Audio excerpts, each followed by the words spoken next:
Okay, children, now we will continue that why do earthquakes occur? What are the causes of earthquakes? When the tectonic plates move past each other, it causes stress, which deforms the rock. Means when the tectonic plates slide past each other, or they collide with each other, or they brush up with each other, they deform the rock structure. They may form some faults in them, and that place, that crack is used for release of energy in the form of violent shocks. When the energy of the earth is released from the faults, from the cracks, it leads to shocks, and this makes the earth vibrate. That's how the earthquakes occur. Now we will take up the causes of earthquakes one by one. The first one, volcanoes. The magma is the molten rocks in the mantle. The magma exerts pressure on the rocks until it cracks the rocks. So the magma is constantly exerting pressure. Magma in the mantle is constantly exerting pressure on the rocks, and this pressure, as it increases, it forces the rocks to crack. The magma rises from the cracks. When it reaches the top, it bursts out in the form of volcano. These pressure by the magma leads to shock waves which flow in all directions, and every time the rock cracks, it makes a small earthquake.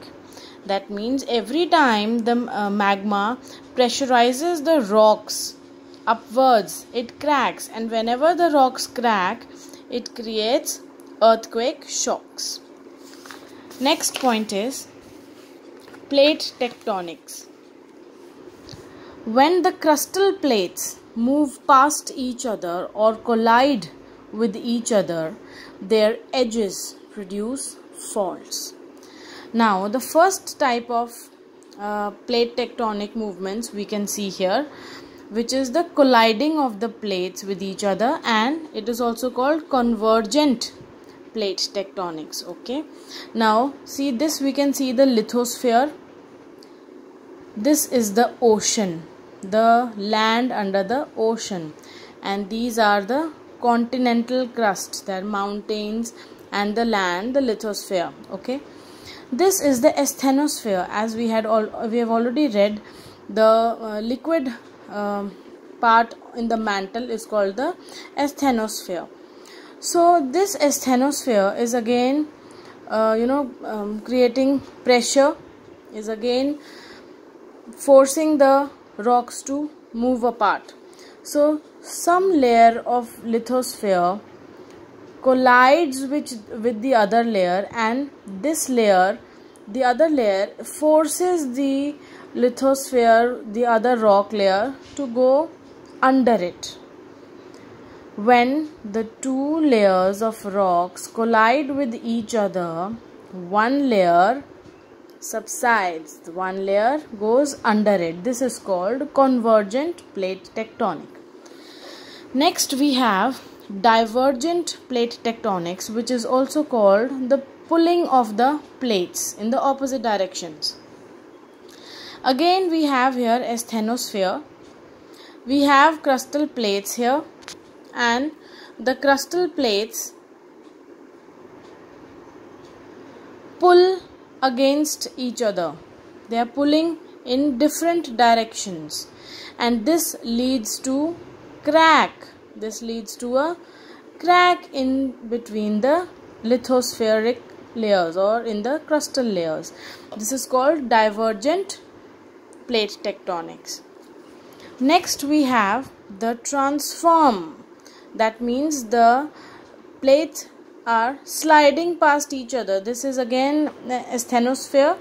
The striped part is asthenosphere in all the three diagrams.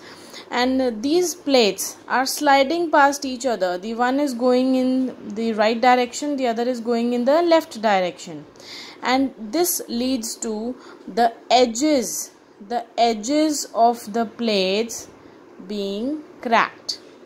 And in all these three forms, children, any change in the layer of rock, either it is colliding and going beneath the other layer, or it may be creating a crack by the pull of the crustal plates in different directions, or sliding past of the plates, which leads to the edges being broken or being or making faults. This is called the release of energy. Whenever there is a space in between, the energy will release, and this release of energy will result in earthquakes. Next point is folding and faulting.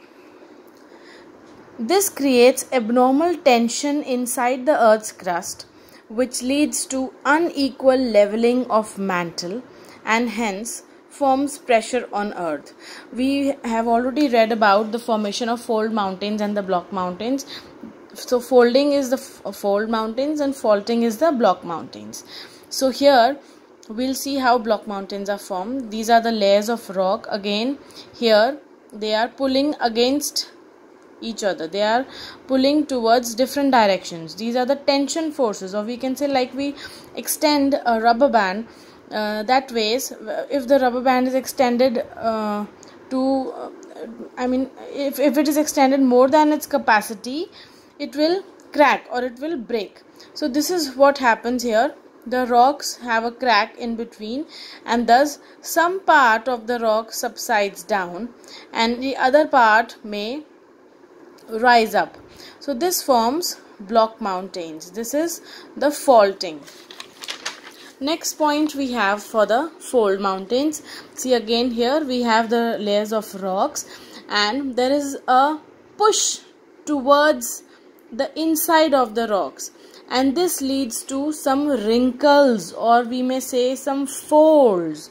As we push something with the pressure on both the sides to the inside of the thing, it creates folds, it creates wrinkles. This is how fold mountains are formed. So this point clears that folding and faulting also results in the movement of the rock layers, which leads to earthquakes. Next point, man-made causes, or we may also call it anthropogenic causes. Now, some activities by man also leads to the earthquake. Firstly, we can divide it into three parts: adding mass into the crust of the earth, and removing mass from the crust of the earth, or injecting some fluids. And the fourth is geothermal energy. Now, adding mass, we can say here building dams.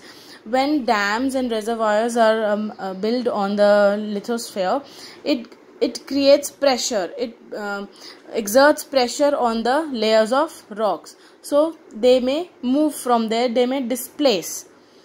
Removing mass, mining results in removing of the layers of rocks to bring out the minerals. Then nuclear explosion, which is also done deep inside the layers of earth, layers of rocks. Then blasting of rocks is also actually done as a process for mining, so that the area is cleared off and the miners can easily look for the minerals and ores. Next, we have injecting fluids like oil and gas exploration. There are lots of fluids being injected into the layers of earth, so that we can get to know how much oil and gas are available inside, deep inside from the earth. We can extract them. Fourth point, here we have geothermal energy, which means actually harnessing the heat of the earth. So we all know that the earth's interior is very hot, and using this heat of the earth for creating energy, it is a renewable energy source which can be renewed. So this has not been come into use in many countries till date, but every country still discovering the sources.